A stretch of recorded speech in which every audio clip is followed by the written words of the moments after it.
ओकरा बाद में ढोई करी 4 साल DJ Bhola DJ Bhola DJ ओकरा बाद में ढोई करी भोला सिक्का बजा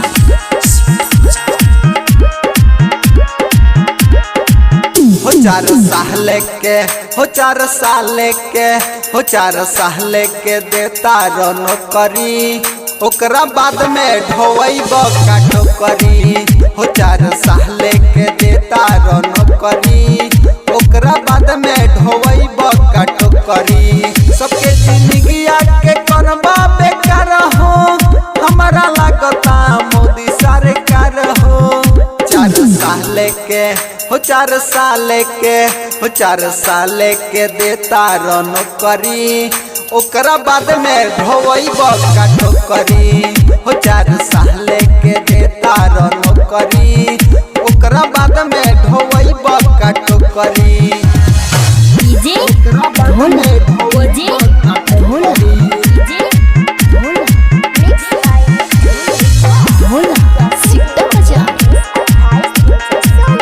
ओकरा बाद में ढोई काटो करी वापस ले लो तू अपन कानून जनता के बतिया के ले लो ना सुन एही में बाटे तोहर भलाई मोदी जी तहरा कुछ ना बुझाइल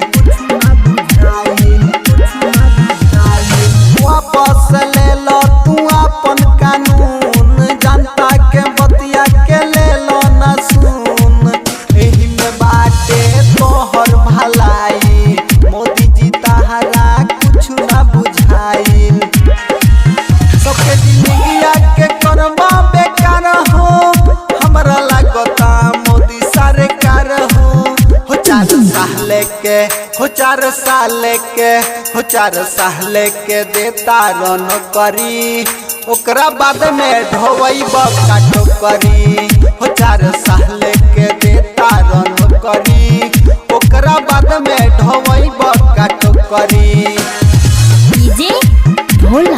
डीजे ओकरा बाद में ढोई काटो करी भोला सिक्का बजा ओकरा बाद में ढोई काटो करी अपना देशवा के लागत करब चौपट हमरा तो लागेल तू पक्का नर भस सोचे अब ना सोहाई हो ई बतिया बहुते बुझाई हो अपना देशवा के लागत करब चौपट हमरा तो लागेल तू पक्का नर भस मिठू से अब ना सोहाई हो ई बतिया बहुते बुझाई हो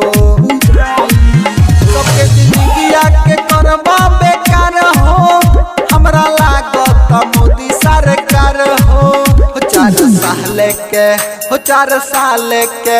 हो 4 साल के देता रनो करी ओकरा बाद में ढोई काटो करी हो 4 साल के देता रनो करी